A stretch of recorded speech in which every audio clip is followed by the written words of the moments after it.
নমস্কার বন্ধুরা, নবদিগন্ত চ্যানেলের পক্ষ থেকে আপনাদের সকলকে জানাই স্বাগতম। তো বন্ধুরা, এখন আমি আপনাদের সাথে এই ভিডিওতে একটি ভীষণ গুরুত্বপূর্ণ আপডেট নিয়ে কিন্তু আলোচনা করতে চলেছি। আপনারা জানেন এই ডিসেম্বর মাসেই কিন্তু 2022 স্টেট পাসদের জন্য নতুন ইন্টারভিউ বিজ্ঞপ্তি দিতে চলেছে প্রাইমারি বোর্ড। তো সেক্ষেত্রে এই নতুন যে ইন্টারভিউ বিজ্ঞপ্তি আসতে চলেছে, সেক্ষেত্রে যারা প্রার্থী রয়েছেন, যারা ইন্টারভিউতে বসতে চলেছেন, যারা অ্যাপ্লাই করতে চলেছেন, আপনারা কোন কোন ডকুমেন্টস হাতের কাছে রাখবেন, যে ডকুমেন্টসগুলো আপনাদেরকে ফর্ম ফিল আপের সময় কাজে লাগবে এবং ইন্টারভিউ বোর্ডে গিয়েও কিন্তু আপনাদের সেগুলো লাগবে। ইন্টারভিউ বোর্ডে সেগুলো দেখাতে না পারলে কিন্তু আপনার ক্যান্ডিডেচার বাতিল করে দিতে পারে বোর্ড। তো এই বিষয়টি আপনাদের সাথে এই ভিডিওতে গুরুত্বপূর্ণ সহকারে আলোচনা করতে চলেছি। আপনারা সম্পূর্ণ ভিডিওটি দেখুন। ভিডিওটি কিন্তু যারা ইন্টারভিউ দিতে চলেছে তাদের জন্য ভীষণ ভীষণ ইম্পর্টেন্স হতে চলেছে। তবে তার আগে বলি, যারা প্রথমবার চ্যানেলটি দেখছেন আপনারা অবশ্যই চ্যানেলটিকে সাবস্ক্রাইব করে নেবেন। তো চলুন আমরা বিস্তারিত আপডেটটি এই ভিডিওর মাধ্যমে এবার দেখে নিই। তো বন্ধুরা, গত বছর যে 2022-এর যে রিক্রুটমেন্ট প্রসেস, যেখানে 9533-এ যে নিয়োগটা হয়ে যাওয়ার মধ্যেই প্রায় 95% প্রায় কমপ্লিট হয়ে গেছে, আর একটু বাকি রয়েছে। তো সেই ইন্টারভিউর ক্ষেত্রে আমার দেখা বাস্তব অভিজ্ঞতা থেকে বলছি, বেশ কিছু জায়গায় কিন্তু প্রার্থীদেরকে বারংবার সাফার করতে হয়েছে। অনেক দূর দূরান্তে বাড়িতে ছিল, কিন্তু দেখা গেছে একজন কোচবিহারের ক্যান্ডিডেট, সে হয়তো ভুল করে কোনো ডকুমেন্টস নিয়ে যেতে পারেনি, তাকে কিন্তু আবারও কোচবিহার যেতে হয়েছে। 7 দিন সময় দিয়েছে বোর্ড, তাকে কিন্তু এর সাথে সেগুলো জমা করতে হয়েছে। এই সমস্ত বিভ্রান্তি থেকে যাতে প্রার্থীরা বাঁচে, সেই জন্যই কিন্তু আমার এই ভিডিওটি করা। তো আপনাদেরকে যে ডকুমেন্টসগুলি বলবো, এই ডকুমেন্টসগুলি আপনারা হাতের কাছে 2 সেট করে জেরক্স করে এবং অরিজিনাল কপি কিন্তু খুব যত্ন করে রেখে দেবেন ইন্টারভিউতে যাওয়ার সময়, তাহলে কিন্তু কোনো রকম কোনো চাপ নিতে হবে না আপনাকে। তো প্রথমেই বলি, টেটের অ্যাডমিট কার্ড। আপনি যে টেটই পাস করুন, 2014, 2017, 2012, 2022, যে টেটই পাস করে থাকুন না কেন, আপনি সেই টেটের অ্যাডমিট কার্ড অবশ্যই কিন্তু আপনার হাতের কাছে রাখবেন। এবারে চলে আসি টেট পাস সার্টিফিকেট। আপনারা জানেন অনলাইন থেকে কিন্তু টেট পাস সার্টিফিকেট ডাউনলোডের অপশান দিয়েছিল বোর্ড।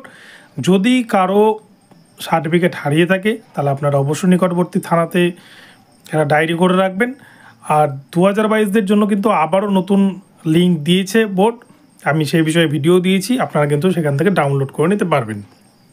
তো দুটি বিষয় গেল, টেটের admit card, TET pass certificate, এই দুটো কিন্তু খুবই খুবই গুরুত্বপূর্ণ। আপনি যে টেট পাস করেছেন তার কিন্তু একটা প্রমাণ দেখাতেই হবে আপনাকে। এবারে আসি এডুকেশনাল কোয়ালিফিকেশান। প্রথমেই বলি, মাধ্যমিকের অ্যাডমিট কার্ড, ডেট অফ বার্থের প্রমাণ হিসেবে, এবং মাধ্যমিকের মার্কশিট সার্টিফিকেট দেবেন। এছাড়াও এইচএসের মার্কশিট সার্টিফিকেট দেবেন। ডিএলএড ট্রেনিং যে আপনারা পাস করেছেন তার মার্কশিট সার্টিফিকেট আপনারা দেবেন। যদিও যারা এখনও সার্টিফিকেট হাতে পাননি তাদের সেক্ষেত্রে কোনো চাপ নেই, আপনারা কিন্তু আপনাদের যেটা হাতে পেয়েছেন সেই মার্কশিটটা দিলেই, সেকেন্ড ইয়ারের মার্কশিট দিলেই কিন্তু অন্তত আপনারা বসতে পাবেন। এবং তার আগে ইন্টারভিউয়ের আগে যদি বোর্ড আপনাদের সার্টিফিকেট দিয়ে দেয় তাহলে কিন্তু আপনাদের সার্টিফিকেটটা প্রডিউস করতে হবে।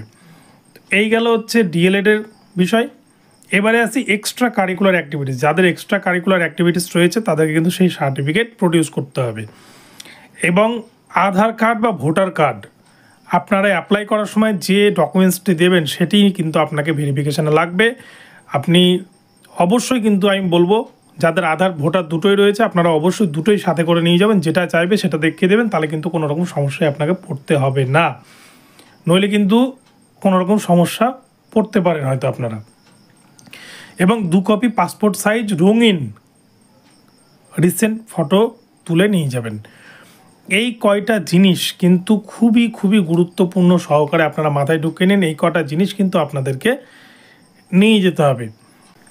এবারে আসি ফর্ম ফিল আপের ক্ষেত্রে। ফর্ম ফিল আপের ক্ষেত্রে সেরকম ডকুমেন্টস আপলোড করতে হয় না, খুব বেশি হয়তো যদি চাই ডকুমেন্টস, সেক্ষেত্রে কিন্তু ফটো, সিগনেচার এবং ডিএলএডের মার্কশিট, এই কিন্তু বিষয়।